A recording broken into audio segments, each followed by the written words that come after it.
So again, my name is Gerald Morgan. I'm an architect and director of space planning at the University of Missouri. I'm hoping this presentation is more successful than my golf game was at Top Golf yesterday. The first question we ask when we're thinking about any kind of a project, but specifically for us in operations and facilities, a building project is, does the proposed action further the academic and/or research mission of the university? That's always the first question we ask. If we don't know, or the answer is no, then we go back to the drawing board and we rethink what we're looking to do. Just a little bit about the University of Missouri. And by the way, I'm gonna cram 5 years of space reduction planning into about 15 or 20 minutes here. So anybody who'd like more information or more details, please feel free to contact me anytime. I'm always glad to share what we're doing, because I do believe it's something that a lot of universities are going to have to start considering as we move forward. So at the University of Missouri, we were established in 1839. We are both the flagship and the land-grant institution. A $2.3 billion budget, $1 billion in endowment, $355 million in research expenditures last year, and just over 31,000 students. I'm not going to go over all of these space statistics, but I did want to explain the buildings and the process I'm talking about deal with what we call E&G space, that being our educational and general space. That is space that is funded by state appropriations and partially by tuition as well. Previously, it was funded primarily by state appropriations and just by a little bit of tuition. That model has flipped more recently because we continue to get dwindling monies from the state, and so we have to make that up with tuition. And as you might imagine, not knowing what enrollment's going to be like on an annual basis, that makes it very difficult for us to plan on what we're going to have to use for building maintenance. The other buildings that we have on campus, what we call auxiliary or recharge, those are units like athletic facilities, residential life, student unions. Those are all funded by the revenue that's generated by those functions. So they handle the facilities repair, updates, renovations through the what they generate through the services they provide. So just to give you an idea, if you looking at the map, all of the buildings in gold, that is denoting our E&G buildings on campus. And so the next slide will indicate to you the E&G buildings on campus that we feel need major renovation. As you can see, it's a pretty large percentage of buildings, and therein lies our problem. I don't know if any of you are familiar with the Kiplinger letter, but this was shared with me, I don't know, maybe 4 to 6 months ago by a gentleman who's in our office who was previously the registrar at the University of Missouri.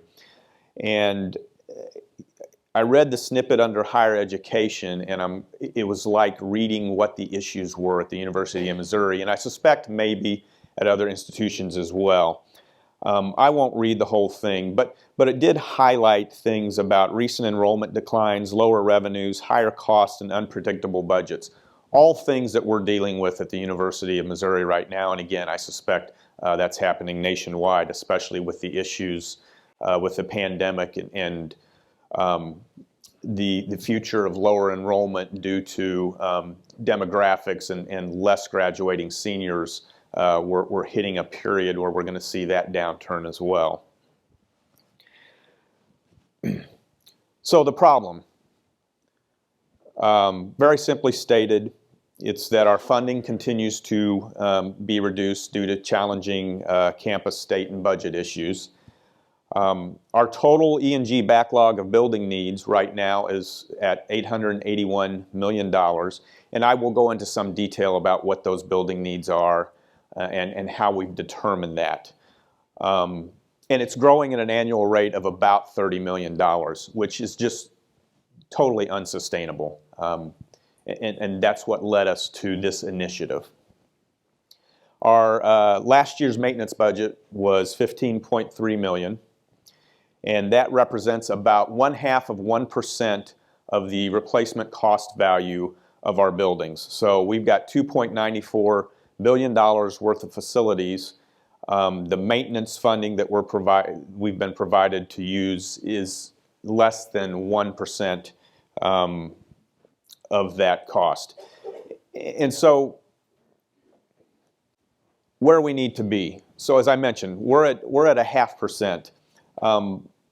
Different facilities, professional organizations and facilities groups, operations groups, have stated that you should have somewhere between 2 to 3% of your cost replacement value as an annual amount that you use for maintenance and repair of your buildings. That includes sightlines, ISIS, which is the group, unfortunate name, but it is the group we use to identify our building needs. And then APA, I see Don Guckert up there who's been involved with APA. They recommend somewhere between 1.5 and 3% of your replacement value of your buildings for annual maintenance. That's the kind of maintenance that would allow you to do preventive maintenance. Unfortunately, what we're doing right now is reactive maintenance for the most part because we don't have the money we need to continue on a full preventive maintenance schedule. So, part of the solution. This isn't the whole solution, but it's part of the solution. So I work directly for the Vice Chancellor of Operations, and what he said to me in late 2016 after I had just started this position was that we've continued to tell the story with really good data to our state legislators who make decisions on the funding that is provided to the universities. And we continue to not get any kind of an increase, and in more times than not, there's a slight decrease in the amount of facilities money that we receive. So I said, we've got to do this a different way. And in his mind, it was, we've got to reduce square footage. If we can't afford to maintain all the square footage we have, then we better maintain the good square footage and we better divest or demolish the stuff that's just not good. It's not quality, it's older, it's not a good candidate for renovation, maybe it's not located on core campus, all of those things that we look at. So the goal was set then to eliminate 1 million square foot, and this again, this is just our E&G space. So this is 1/7 of all of our E&G space. The goal is to eliminate 1 million square foot of space by 2024. I didn't expect that. I started out, I've been at MIZZOU for 28 years. I started out in design services. In fact, I was working for Don Guckert at the time. I transitioned into construction management, spent 16 years building buildings, and then I transitioned over to space planning and was told that now I'm going to be tearing buildings down. So it was a little unsettling at first, but when we started looking at this and I started thinking about it a little bit deeper, I'm like, this makes total sense. We have the data. We know where our worst buildings are located. So the trick now is, so again, I get ahead of myself. So the goal to eliminate 1 million square feet, that essentially would wipe about $200 million of backlog maintenance, repair, and capital needs off the books. So that takes that. So about 1/4 of that $880 million that we have now, about 1/4 of that would be reduced. Would also save us about $8 million annually in operations costs for those buildings. So elimination of the utility costs and all of the other services that are provided for those buildings. We would then reinvest those dollars in existing facilities, which would be renovations, or in new facilities that could provide better quality, mission-driven space that supports the best learning environment. So that's the goal. The concept, again in 2016, the Vice Chancellor talks to us and asks Space Planning and Management to figure out a way to make this happen. So we start the planning process, and immediately we understand this is a very this is a challenge. Let's just put it that way. It's a challenge. But some of the things we realize we have to have. This can't be successful if you don't have certain things. Support from university leadership. We needed support from the very top, from our chancellor/president all the way down to those of us in operations. You had to have that support. Luckily, I've had that thus far, and it's made this possible. Something that was really helpful is a new resource allocation model. So we started, and we are installing this right now, and we're massaging what this looks like, but the resource allocation model actually has a space chargeback portion to it, meaning that the academic units now would be responsible for paying for their space. They would receive funding that previously had come directly into operations. That funding would go into their accounts, but then they are fully responsible for what happens in that space. That was a driver for them starting to think about, do I really need all of the space that I have now? And then I started to get phone calls from deans and associate deans, department chairs saying, you know, we really don't need all of this space. So that was critical because I needed this space as receiving space for those folks that would be coming out of buildings that we are going to demolish or divest. And then finally, good data, absolutely necessary. When I started in 2015, I found out that we, in our space utilization inventory, we only required research units to do that, and we only required them to do that every 3 years. It was optional for everybody else. I started downloading reports from our Archibus database, which is tied into our space utilization inventory, and I'd go walk these buildings and I'd realize my data is maybe 60 or 70% accurate. That's not going to work, especially when we have to identify space for the people coming out of the buildings that we're going to eliminate. So I went to my boss and I said, I need, and this can't come from me because they're not going to do it if it just comes from the director of space planning. This has to come from leadership. And so I convinced him to make this an annual space use inventory for everybody on campus, recharge and E&G space, and it's annual. We have great data now. It's like pulling teeth with some units to get them to finish, but we have an annual period, 2 months, where you have to do it, and our Vice Chancellor of Operations sends out the email saying, this is mandatory, you must do this. That's absolutely critical.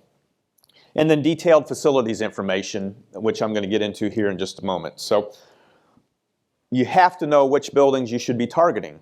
I mean, there are some obvious ones. There's some obvious ones, but we needed the data there as well. So ISIS, again, is an outside organization that does very detailed building surveys and breaks it down per building systems. What are your needs for this building? What's the age of the equipment and so forth? When is its expected life expectancy? And then they put all that into a very detailed report, and it provides us with a cost estimate.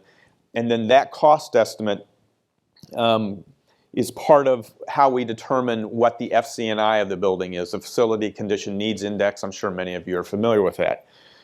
And so that provides us with a list. And what we've determined at the University of Missouri is that anything that's 0.4 or above, meaning that at least 40% of the cost replacement value of that building is deficient right now and would be needed to do a full renovation, those are the buildings we started to target.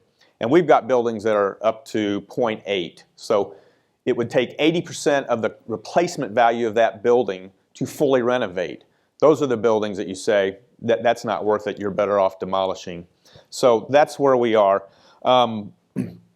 2 years in, we met with our master planner. We work with her on a normal basis, Linda Eastley out of Boston.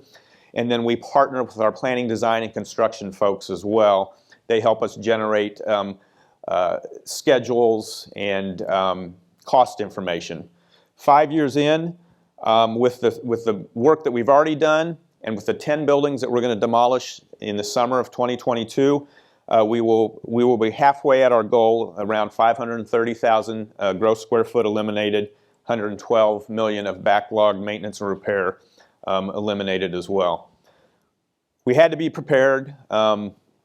We have a pretty highly rated J school on campus. We're in a fishbowl. There were a lot of negative lot of negative things written about this process by people who don't really understand the process. You just have to understand that's going to happen. We even had political cartoons done based on what we were going to do on campus. So just quickly, it's not just about finding space in buildings. You have to look at all kinds of things. Again, no stone unturned. The budget model was very helpful. Central scheduling of classrooms, taking departmental space back and putting it into the central pool, which has been way better utilized. So that frees up space for us as well. I won't go over everything here, but suffice it to say, it's more than just finding some unused space on campus. Likewise, whatever it takes, meaning meeting with deans, associate deans, department chairs, meeting with student organizations, graduate student organizations, faculty councils, providing presentations like this, but on campus on a normal basis was very critical. And then finally, being transparent about all of this is absolutely necessary.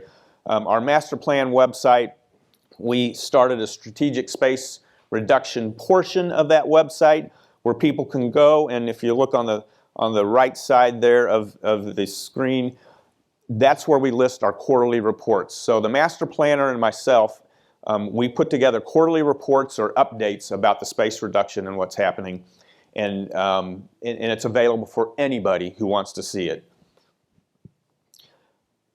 So, as I mentioned, always further the academic mission. People are passionate about their space. I'm sure anybody who deals with faculty or staff in that regard understands that. But have empathy, listen to the customer, and then be as transparent as possible during the process. And communications is critical. I think Stephen had that as one of his last slides as well. Communications, it is critical. Thank you very much. I appreciate everybody's time.